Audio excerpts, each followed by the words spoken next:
What's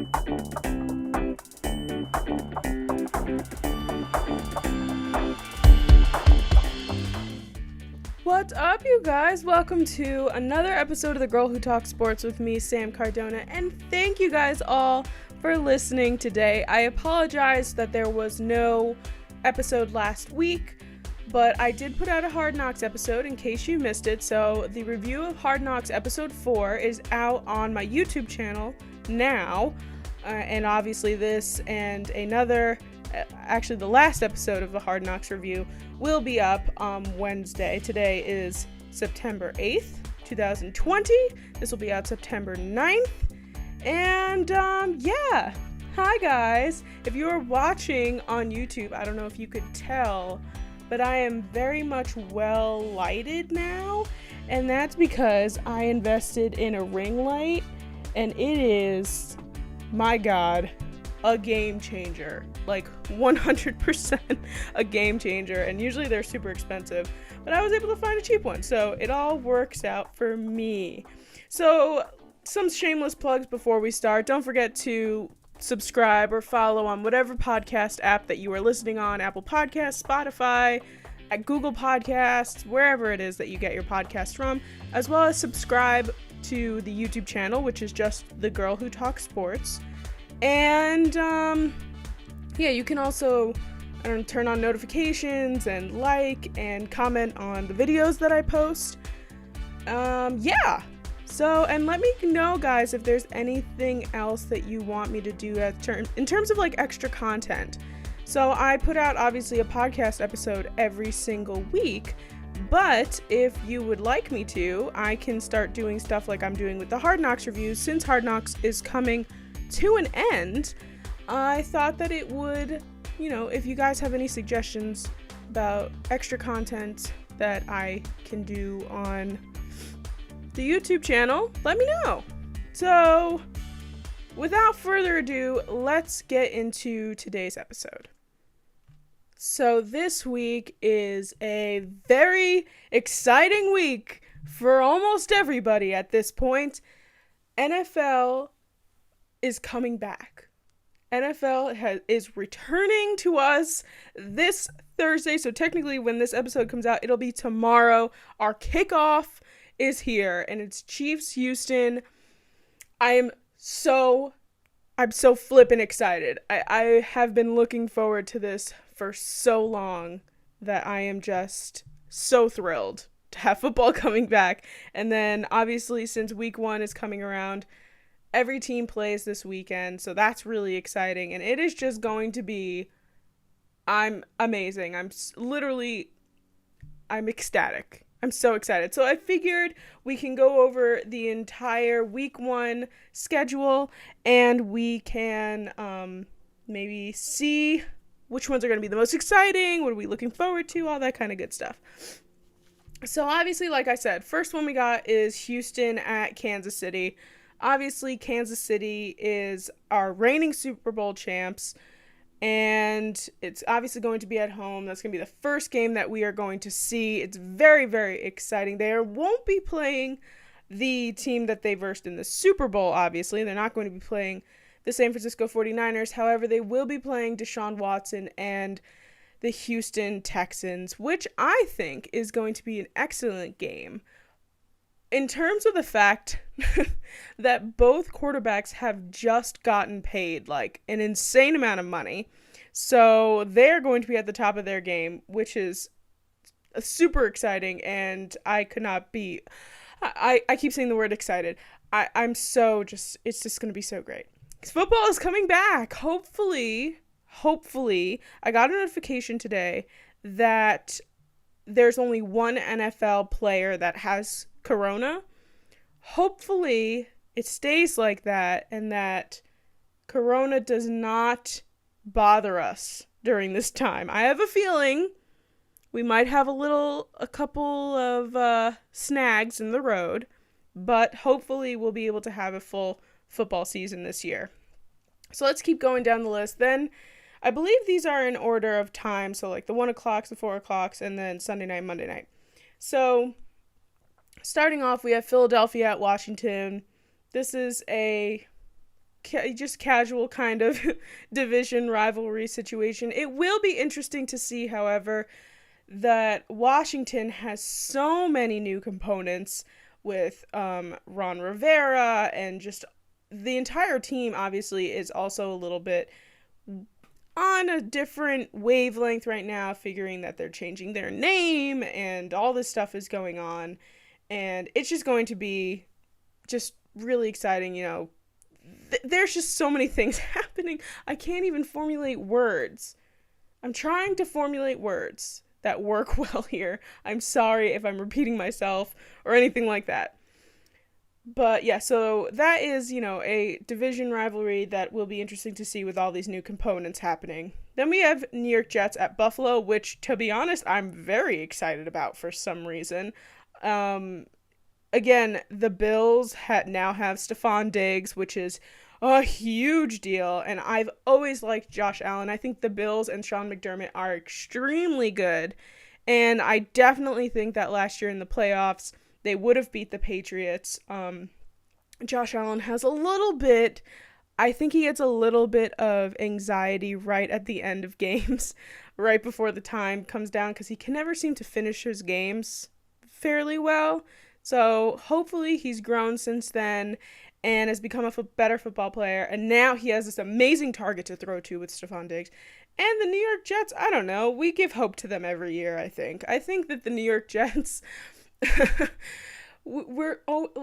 okay, so here's the thing. I'm not a New York Jets fan. I'm a New York Giants fan, but I support the New York Jets. I'd like to see them win. They're a New York team. My dad grew up a Jets fan. We would support the Jets in this household. Obviously, they've let us down several times. So we have to kind of, it's kind of why I became a Giants fan, because I wanted to feel something. I wanted to get a Super Bowl under my belt. I wanted to make sure that I had some sort of happiness involved with my team. And the Jets obviously would not provide that for me. Therefore, I became a New York Giants fan, despite my father being a New York Jets fan. So, but again, we'd like to see them win. But Buffalo is New York. It's very, very up north. It's basically Canada, but technically it is New York. So either way, whoever wins this game, it's going to be happy for our household. We like to see them win. So I'm pretty stoked for that game to see what happens, especially with Stephon Diggs' debut in a new uniform. Then we have Miami at New England. Again, another classic rivalry in the division. However, obviously there are extreme differences from the New England that we saw last year and the New England today. What would make me probably the happiest person in the world, and if Sunday rolls around, everybody gets COVID, the entire football season needs to be canceled. If this one thing happens, I will be okay with that. And that would be if the Dolphins come out and beat the New England Patriots week 1. Nothing would bring me more joy. I would literally die. Literally. I would just be like, you know what? It's been a good run. I'm good. Thank you. Thank you, NFL. It's been a pleasure. I'm so happy that you did this for me. It's just, that would just be it. And if they literally said like, hey, everybody got corona, we have to cancel the season, I'd be like, you know what? Miami beat New England, and that's all I gotta say about that. So I would like to see that happen, but we have to see how this new England team is going to work out. We still got Bill Belichick. He's still one of the greatest coaches, basically of all time, and that's coming from me, and I do not like him as a person. But we have Cam Newton and this whole new dynamic with this team. Miami is sticking with Ryan Fitzpatrick. They got rid of Josh Rosen. We'll talk about that a little bit later. Fitzy, he's something else. He's something else. He could be really good or really bad. He has no in between. But I think that it would be really great if Ryan Fitzpatrick came out with fire and was able to beat this New England team. So, we'll see what happens with that. Later on, we got Green Bay at Minnesota again. Most of these are division rivalries that they're starting off with. I think that'll be an interesting thing, but there's not too much difference going on with those teams. Indianapolis at Jacksonville. That would be kind of fun just because Phillip Rivers will be making his debut as an Indianapolis Colt. We have not seen him, obviously, except in a San Diego / LA Chargers uniform. So seeing him in a Colts uniform will be interesting. And Jacksonville, I believe, is staying with Gardner Minshew as their starting quarterback. So not too much difference there, but that'll be an interesting game to watch. Chicago at Detroit, and Chicago's in a weird place right now, right? Because they picked up Nick Foles, but they still have Mitch Trubisky, and Mitch Trubisky has made it a point to make sure that he's like, this is my team, I want to be the starting quarterback, yada, yada, yada. But Nick Foles obviously has a Super Bowl under his belt. He got hurt last year, unfortunately, when he was in Jacksonville. So it's a little shaky there as well. Detroit, they also picked up a new special person. Again, we will talk about that a little bit later. Their run game is going to be ecstatic. It's going to be it's going to be so good. Moving on, we have the new Las Vegas Raiders versus Carolina. This obviously won't be their first home game in their new stadium, but we will see the new LV Raiders, I suppose they will be called. Carolina's got some new people too. We got, they got a whole new dynamic with their Matt Rule, Teddy Bridgewater. All new things are happening. There's very few teams, I think, that have made very minor changes or like with their draft choices and stuff, but a lot of their starting roster is almost the same. But a lot of these teams have new coaches, new quarterbacks. It's very interesting. Cleveland at Baltimore is the next one. Browns at Ravens. Lamar Jackson, I've been waiting so long to see you play again. I'm so excited to watch Lamar Jackson play. I have a feeling that he worked so hard since the end of last season to get even better than he was last year. So that's going to be a very fun game. And we get to see my man's Baker Mayfield. The Browns are not my favorite team, but I sure do love Baker Mayfield, and I will die on this hill. Okay. Seattle at Atlanta. So, again, not too much going on there in terms of change. Russell Wilson, he's just a good, amazing quarterback. I'm not stoked about that one, but again, there are so many things that just to see, I'm sure the game will be fairly good. LA Chargers at Cincinnati. The thing that'll be fun about this is that we've been following the Chargers on Hard Knocks, and to see them actually play since there's been no preseason games. That's the other thing, too. There have been no preseason games this year, so we have not seen any of these teams play yet until literally this weekend. So that is going to be a little bit different because we have no idea what to expect at this point. I mean, actually, when preseason's happening, they don't really play their starters that much, so we don't really get a feel for them too much, but they do play sometimes, so it's, but again, with no preseason happening, this season starting is just, we have not seen a football game since February. I was actually watching with my dad reruns of old college football games, and that boosted my serotonin levels through the roof, and that was great. This next one, I don't know why they didn't make this the Sunday night game, but it's going to be the Tampa Bay Buccaneers at the New Orleans Saints. Oh my God, it's gonna be so good now that we have this literally brand new Buccaneers team, and they are going to be in the same division as Drew Brees and Michael Thomas and Alvin Kamara. Oh my God, it's like a match made in heaven. It is going to be so good, I think. And I hope these Buccaneers don't disappoint. I'm ready to hate them. I'm like so ready to be so mad at the Buccaneers. Obviously because of Tom Brady. But I think that they're going to be so incredibly good. And obviously this New Orleans team has been good for quite some time now. So this first week matchup is going to be stellar. And they get to play one more time after this. This is not the only game because they're in the same division. It's going to be still good. All right. Moving on. We have 3 more left. Arizona at... Oh, wait. No. I don't have Monday nights on here. I don't know why I didn't do that. Arizona at San Francisco. And just don't really know, obviously, what's... Sorry, my recording was just glitching out, so I was just saying random words that were coming to my head, but I was not paying attention. I apologize.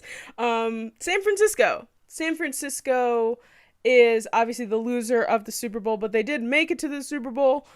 They are still a fantastic team. Arizona, we'll see if Kyler Murray has come around. We'll see if Cliff Kingsbury has made some sort of changes to make this team a bit better. It'll be exciting. The Sunday night game is Dallas Cowboys at the LA Rams. I understand that the Rams have this following because of Hard Knocks, but this matchup just doesn't really make that much sense to me as in terms of a Sunday night game. Like, I would much rather have seen Buccaneers at Saints, but they don't talk to me about the scheduling, so it was not up to me. Again, it'll be an interesting game. Dallas, I hate Dallas so much. I really don't want to say anything good about them, so I won't. And then obviously the LA Rams have been working really hard, as we've been seeing on Hard Knocks, but that'll be, I'm sure they'll put on a show, but that's not what I would have picked as the week 1 Sunday night football game. Monday, I realized I didn't write down one of the games, and it's the most important game for me, and that is, the first Monday, okay, words, Samantha. Tennessee at Denver is going to be the first Monday night game, but to be honest with you, I don't care about that game that much. Actually, I do, just because Tennessee literally almost made the Super Bowl last year, and I think that they are going to be easy playoff material team. Like, they are getting so good. And they just extended Ryan Tannehill a while ago, and Ryan Tannehill is just seemed to click so well at that team with Mike Vrabel. They got rid of Marcus Mariota. I think, it actually probably is going to be a really good game. But the other game, the last game here, Monday Night Football, Giants, Steelers. Okay, for some, this might not be a big deal. However, I am a New York Giants fan, and I'm very excited to see how my New York Giants have been faring over this season. I want Daniel Jones to be just an incredible human being. I mean, I miss Saquon with all my heart. But what's great about this matchup, it's in MetLife, it's at home for the Giants, and they are going to be playing the Pittsburgh Steelers, which is my brother's favorite team. And obviously, New York Giants and Pittsburgh don't often play one another.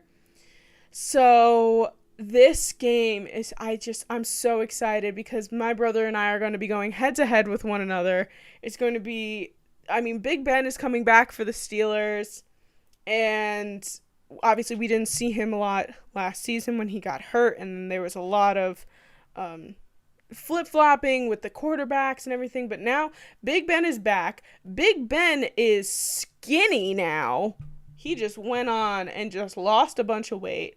It is just, I'm so excited. This is going to be a fantastic game.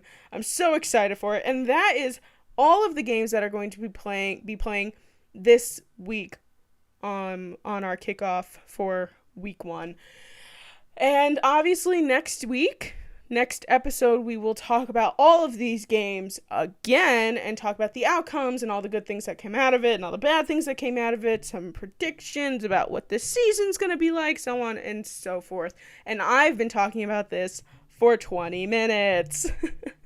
All right, but that is that NFL schedule for this week. It's going to be phenomenal. I'm so excited, and like I said, next week we will have some great things to talk about because we'll have scores to discuss. We'll have people doing things, people doing sports. It's fantastic. I love it so much. All right, so let's move on, shall we? So this is not something we often talk about, but we are going to talk about it, and this is our first segment of today's show, and my favorite segment on today's show, tea time. Tea time is my favorite segment on the show because we delve into the hot, steamy gossip of the sports world, and this week, like I said, we're delving into something we normally don't talk about. And obviously there are a lot of sports in this world that we don't talk about. We obviously just focus on football and some baseball and a little pinch of basketball every once in a while. But we're going to discuss some tennis. And I think you guys all know where I'm going with this. So this week, our tea time has to do with the U.S. Open and Novak Djokovic. So what happened was Novak Djokovic was obviously playing in the U.S. Open. He was playing against Pablo Carreño Busta. He was, I guess, upset. He was losing his match. It was 6-5. I'm not a tennis extraordinaire. I don't know how the scoring works that well. I know some things just because of Wii tennis. Like, I know, like, love and anyway, Novak was losing. I'm going to call him Novak because his last name bothers me. Novak was losing. The tea here is that he got frustrated. Obviously not winning this match. And he threw a tennis ball up and smacked it with his racket in frustration, and it decided to laser point right towards a line judge's neck. And it hit the line judge directly, I'm guessing, like, in her windpipe. And she collapsed and was, like, holding her neck. And obviously he wasn't like, you dead, smack, and, like, trying to obviously hurt her. It was very much an accident. However, there are rules in tennis, very mature rules, that you can't do that. You can't hit people with the ball. There's, like, a certain rule that you can't take your frustration out in that way. They definitely wouldn't have said anything if it hit the wall, but because it hit this person, he ended up getting ejected from the match, and I believe from the U.S. Open in general. I don't think that he's competing anymore. So he obviously went over to this woman. He was apologizing, and again, didn't mean it. He did not mean it whatsoever. However, Mr. Novak has had problems in the past with his frustration, and it seems that it is a bit of a problem for him, like a little bit of an anger problem. 4 years ago at the ATP finals, he hit a ball into the stands, and it could have hit somebody. It definitely could have hurt someone, and the press was talking to him about it, and they were like, hey, what if it did hit somebody? And he was just like, I'm not worried about it. And then months before that, he almost hit an official with his racket. And like I said, seems like he might have just a slight little frustration problem. And and he said in this press conference from 4 years ago, it's not an issue. It could have been. It didn't happen. I'm fine. Like, there's no problems. And now here he is, probably gonna get hella sued by this woman. She's going to get bank from this guy because he hit a tennis ball into her windpipe. And if you like really think about it, I mean, obviously tennis balls are not going to kill you. I mean, I'm sure there is a way for a tennis ball to kill you, but it's not something that'll happen every day. Getting hit with a tennis ball maybe in your back or your arm or your behind doesn't hurt that much, but anything that's flying at you from a professional tennis player's whip of his racket and hit you right in your neck, it's gonna hurt. Like, I don't think that she was over exaggerating herself at all. You know, if you poke your neck, it hurts. It's not something that you will delicately be like, oh, ow, that hurt a little bit, that might bruise, but I'll be fine. Like, this woman had to get treatment done and all this stuff. Then I see, when I was looking up this story, I can't understand why, but when I was looking up the story to get more of the details of it and kind of find out, well, just on a quick side note, he forfeits his ranking points, he forfeits his $250,000 prize money and a $10,000 fine, and he might get another fine for not talking to the media. That is the information that I was looking for when I looked up this story. However, what I ended up finding was an article about how this woman, her name is Laura Clark, she's getting death threats from people. Why? I have no idea. I have no idea why this woman is getting death threats from people about the fact that she got hit with a ball by Novak. I have no idea.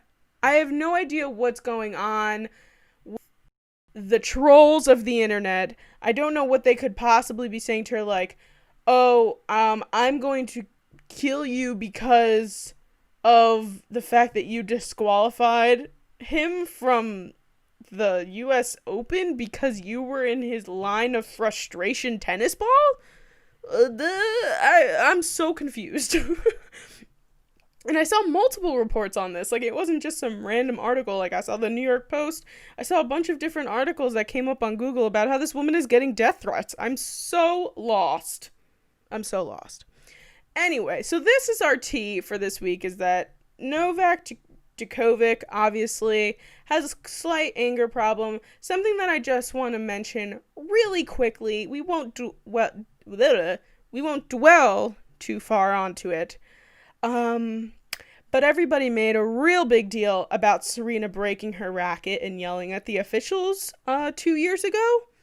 And yet people are feeling bad for Novak Djokovic just because he actually injured someone. Maybe it was on accident. I don't know. I just think that there's a little bit of a double standard here. But again, we will not delve too far deep into that. So that's our tea for this week. All right. Now we have some more football to talk about. And like I said, we were going to discuss this when we were going over the schedule. I just want to talk about our new Tampa Bay Buccaneer team just for a moment. All right. So one thing that they did was that, like I said, Miami got rid of Josh Rosen, making Ryan Fitzpatrick their official starter, and Tua is going to be his backup. And so Josh Rosen, he has not been able to find his niche lately. You know, every year he's on a new team. He started with the Cardinals. They give him to Miami. Now he's on the Tampa Bay Buccaneers. They signed him to the practice squad. And who better to back up than Tom Brady? I mean, come on. That is spectacular. That's like a win for you. Like, sit in Tampa Bay, be a Buccaneer for as long as you want until this guy finally decides to retire, and things just will be so good for you, sir. I really think Josh Rosen has found his pocket. So, especially because he's not there with the question of whether or not he is going to be the starting quarterback, because obviously Tom Brady is going to be the starting quarterback. I think that him being there, knowing he's going to be a backup, having Tom Brady as the starter, being right behind him, I think that is a really great little niche for Josh Rosen. Also, more QBs that are there, Blaine Gabbert and Ryan Griffin. Will Josh Rosen be the number 2 QB? I'm not positive. I don't think so. I feel like Blaine Gabbert is actually the number 2 quarterback, but again, like, he's going to be in the midst of some veterans, which again, I think that this is a good little spot for Mr. Rosen to be in. So that's what they did. The other thing, which is much bigger, which it's a little bit of old news now because it happened last week, and I probably would have talked about it last week if there was an episode, but these sneaky Buccaneers came in and pulled out the piece de resistance. Leonard Fournette is now a Tampa Bay Buccaneer, which I think has solidified this roster. It is insane that they got him. So obviously, Jacksonville got rid of Leonard Fournette after 3 seasons with him. They signed him to a 1-year deal for, I don't know how much money, $1 million or whatever it is. Doesn't really matter to me. Leonard Fournette is a running back. He has run for 2,631 yards in 36 games with 19 touchdowns. Other running backs on the Buccaneers include Ronald Jones II and LaShawn McCoy, who they picked up too. Leonard Fournette does not come with no baggage, you know. He checked a bag and has a carry-on. He's got some baggage to bring with him, including, I remember talking about this quite some time ago. If you guys have been here, people that are listening who have been listening to me literally from the beginning might remember this. If not, it's totally fine. I understand. This comes back. We're throwing it back all the way to the 5th overall episode of this show. The 5th episode I ever put out. We are on episode 78. This is my 78th episode of this show. It's crazy. So, in our 5th episode of the show ever, which I believe is called Miracle in Miami, Miracle in My Heart, which, love that. Our tea time for that episode was Leonard Fournette threatening a fan. So, he has a little bit of stuff going on. Leonard Fournette, I believe, no, that was Jalen Ramsey had the whole situation with Doug Marrone, with the coach of Jacksonville. But he has had his fair share of outbursts. And, again, like I said, he's not coming with no baggage. But he is an insanely good running back. So now, the Buccaneers roster is Tom Brady, Thomas Edward Patrick Brady, Robert Gronkowski, Leonard Fournette, LaShawn McCoy, Chris Godwin, Mike Evans. Are you kidding me? Are you kidding me? I'm annoyed. And Bruce Arians. I don't want to hate you, Bruce. I don't want to hate you. I always have admired you and your hat fashion, okay? You know what I'm talking about. I have always liked Bruce Arians. I don't want to hate you, sir. I don't want you to be so good that I hate you, okay? Also, Florida, the whole state, like, out of all the states to be a part of, Florida, of all, we all know what's going on with Florida. I apologize if you're from Florida, but you know what's going on down there. Maybe not in Tampa Bay, but the state of Florida is a bit of a crazy place. Anyway, so that's what's going on with the Bucs roster. And like I said, starting their season playing the New Orleans Saints is going to be something else. I'm living, my serotonin is already like more than halfway. Once Thursday hits, man, it's going to be through the roof. Can't wait. It's going to be so great. All right. And we also have one more player to talk about that is going to be on a different team. Like I mentioned earlier, we have the Detroit Lions, who have a brand new, exciting little tidbit to their roster, and that is veteran running back Adrian Peterson. Now, Washington let Adrian Peterson go, right? ESPN came out. They said Washington released him because they were in favor of some younger running backs. Now, Adrian Peterson, like I said, he's a veteran. He's 35 years old. 35 years old for a football player is quite up there in age. This is his 14th season. We have seen Adrian Peterson for such a long time. And obviously there's been some problems in the past in terms of abuse of his child and things like that. But we're not going to get into that right now. We are going to discuss his running back abilities. And so I decided, okay, he's an interesting person to just let go out of nowhere. I'm curious to see if Washington let Adrian Peterson go because of a certain problem. But they didn't say anything like that. But I was looking at it and I was like, okay, ESPN said they released him in favor of some younger running backs. So I looked up their running back depth chart. Antonio Gibson, Bryce Love, Peyton Barber, and J.D. McKissick. Now, the only person that really stands out to me in that list of names is Peyton Barber. He was on the Buccaneers last year, did some really great things. He's the only one I think that really stands out to me for getting rid of Adrian Peterson. I don't know. I smell something. I smell something fishy. But regardless of why they let Adrian Peterson go, in Washington, he is now officially a Detroit Lion. So Detroit picks him up for 1 year, $1.05 million plus incentives. And I think that he's going to be in a good place. Excuse me.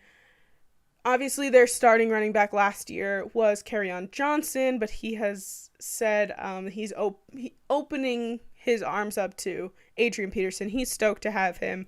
And they just drafted DeAndre Swift. That was their second-round pick.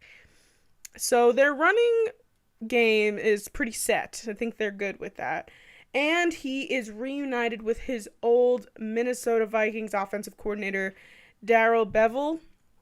So I have a feeling that Adrian Peterson will not just be sitting on the bench. He will be getting some reps in. Maybe they'll swap him and Kerryon Johnson out. We'll see what happens. But Adrian Peterson just handed the Detroit Lions a stellar run game because he has broken records up the wazoo. So that is what's going on with that. Now, speaking of the Detroit Lions, we are going to get into our segments for today's show. So first off, we have our Let's Talk About It segment where I pick a topic and we talk about it. This week's Let's Talk About It is basically the rock bottom of the NFL. We are going to be talking about the 2008 Detroit Lions because a very funny story came out, which I think just kind of qualifies that, if not the worst, definitely in like the top 5 of the worst NFL teams of all time. So the 2008 Detroit Lions, if you didn't know, were the very first team in NFL history to go 0-16, to go their entire season without winning one game. And Dan Orlovsky, who is now a new ESPN broadcaster, he's up and coming, he was on Chris Long's podcast, which is called The Green Light, and he told this story, which I think kind of makes it the worst team in the history of the NFL, apart from their 0-16 record. So he goes on the podcast, he tells this story about how he was the backup quarterback and he had to relay the play calls to the starting quarterback. And obviously, when you're doing that, and you've seen the QBs on the sideline, even if they're in pads, they'll have the earpiece in, and they will relay the play calls, and you'll have your coordinators up in the box. So when they're up in the box, it's just so that they can see the field better and make better plays, so on and so forth. So their offensive coordinator was up in the box. Dan Orlovsky was on the field. The starting quarterback, who I don't remember his name, was playing. So Dan Orlovsky's given his play calls, and at some point it seems that he is no longer receiving calls. So it turns out that their offensive coordinator at the time had fallen asleep in the booth. Yeah. Fallen asleep in the middle of an NFL football game in which you are losing. So, I think that just ticks off a box for one of the worst NFL teams in the history of the NFL. I don't believe he gave the name of the offensive coordinator. I didn't see any names. I didn't see any, anything of what, hints or anything that who it could have been. I'm sure that we could look it up. But that's what he said. He said he stopped receiving calls through his earpiece because he realized that he had fallen asleep. Now, a couple thoughts come up where you think, okay, so he falls asleep, right? In the middle of his job. It's his job. He falls asleep on the job. Now, how long was he asleep? That is the question, because he is in that booth with several other people. Did they notice he was sleeping? Yes or no? If yes, how fast did they wake him up? If no, how long did it take for them to notice that he was asleep? Did he snore? Did someone just look over and see him, literally asleep? I need more details because this is an amazing story. And also the fact that they go 0-16 this season, that just goes to show, if you're wondering why they went 0-16 in 2008, it's because their offensive coordinator needed to take a nap in the middle of the game. So I just thought that was just an amazing thing to talk about. And if you have any suggestions on something to combat that, worst team in the NFL, I know that the Cleveland Browns have also gone 0-16. At that point, it becomes a literal, that's an accomplishment. 0-16. Being the first team to be 0-16. Give them the parade. If you go 0-16, you get a parade. I think that should be 100% a thing. It takes a lot of work to not win a game. I just think, honestly, it really does. It takes a lot of work to not win every single game in your season. If you go 0-16, sign the petition, you get a parade. That is all I'm going to say. So that is our Let's Talk About It for this week. Oh my God, I just got a little teary. That's really funny. All right, tweet of the week. Our tweet of the week this week is also a bit of a discussion. And I apologize to people who don't understand it, but I will explain it to you. So, let me pull it up. This is a bit of a fun little thing that's happening. So, I gotta give some backstory before I give our tweet of the week this week. And it is the fact that there is a little bit of maybe possibly some locker room awkwardness that's going to be happening this year with the Pittsburgh Steelers. So, if you guys have not watched The Bachelor, I have mentioned The Bachelor on this show before. And let me just say, before you look at me and you're like, oh my God, here's this girl who all she does is watch The Bachelor and blah, blah, blah. All right, listen, I just started watching The Bachelor last year. This past season, I watched the first episode of The Bachelor by accident, kind of. And then I got sucked in and I had to watch it till the very end. It's just how it works, okay? You just have to. There was a girl named Hannah Ann on The Bachelor, if you didn't know, who ended up technically winning the show. At the end of The Bachelor, when they go through this whole show, and at the very end, the Bachelor proposes to the girl that he wants to marry, that he's met through all these other girls. He proposes to her. So Peter, who was the Bachelor last year, who is the worst, he proposed to Hannah Ann. Now, Hannah Ann found out that he didn't actually want to pick her because Madison was really who he wanted to pick, but she left because he had some intimate things happening with the other girls, and she didn't like that, and she was also waiting for marriage before having sex, so it was like a whole thing, all right? It gets crazy. But Hannah Ann finds out that she was not the one that he actually wanted to pick. She just happened to be the only one left, so he proposed to her, yada, yada, yada. They break it off. Okay. Now, Hannah Ann is like probably the most wanted woman at this point now. So, some time ago, in March, before Corona started, we find out that Hannah Ann was spotted with Josh Dobbs. Josh Dobbs was the quarterback for the Jacksonville Jaguars. I told you this was going to all come back to sports, I promise. He was the quarterback of the Jacksonville Jaguars. Recently, the Steelers have picked up Josh Dobbs. He is now one of their quarterbacks that is going to be behind Ben Roethlisberger. So they see them out a few times, and they're assuming that they're dating. Then, Hannah Ann goes on some sort of podcast of some sort and mentions she has a quarantine fling. Obviously, at this point, coronavirus is in full effect. It has come out. It has been released. And she has a quarantine fling, and everyone's like, ooh, I wonder if that's Josh Dobbs. No. Turns out, instead, who she is spotted with is none other than Mason Rudolph. Now, if you remember, Mason Rudolph was the starting quarterback for the Pittsburgh Steelers last year after Big Ben got hurt. So, okay. And also, he got hit over the head by Myles Garrett with a helmet. That Mason Rudolph, right? Okay. So, now we're like, oh, interesting. So, that is the last thing that we hear about Hannah Ann's love life, is that she's with Mason Rudolph. Is she still with Mason Rudolph?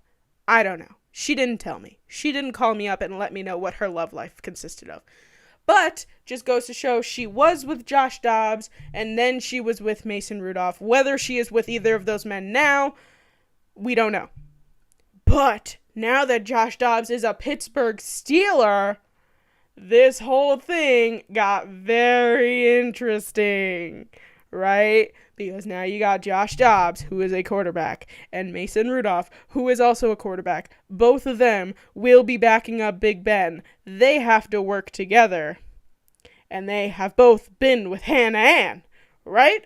Okay, can't tell if I'm like super into this. It's just because this is literally what I live for. Okay. Now, circling back to our segment, our tweet of the week. It goes to Miss Mina Kimes. Mina Kimes, if you don't know who she is the ESPN queen angel of my life. I love Mina Kimes so much. So Mina Kimes sees this whole situation going down, right? And again, I will explain the tweet in case you don't understand it. So she says, obviously there's this tweet that says that Steelers QB room meeting has got to be a little bit awkward, right? So she quotes that tweet and says, only way to decide who gets to be the number 2 quarterback, the backup. She says, Mike Tomlin, take them on a 2-on-1. Yes. So if you're lost at this point, or I'm very happy if you're still listening and you have no interest in this whatsoever, but on The Bachelor, if you don't watch it and you don't understand it, they go on all these different dates, and to go on a date on The Bachelor, they do some really weird, I guess, polygamous things. So sometimes The Bachelor or The Bachelorette takes 2 of their interests on the date together. So it's like, or sometimes, sometimes it's like a 5-on-1 or a 10-on-1 when there's a lot of people still in the race here. They do have 1-on-1 dates, obviously, but every once in a while they throw in this kind of thing where it's like a 2-on-1 date. If this was The Bachelor and Hannah Ann was the Bachelorette at this point, if she was the Bachelorette and Mason Rudolph and Josh Dobbs were both on it and they went on a 2-on-1 date with Hannah Ann, oh my God. I would die. Absolutely just die. So I'm really sorry if I've lost you at this point, okay? I know this is not my typical sports content. I gave you a lot of football information in the beginning of this episode. I hope that holds you off. But this whole situation is just, I'm just living for it. I'm absolutely 100% living for it. So our tweet of the week goes to Mina Kimes for telling Mike Tomlin, the coach of the Pittsburgh Steelers, to take Hannah Ann, Josh Dobbs, and Mason Rudolph on a 2-on-1 date. It's just chef's kiss amazing, and I love it.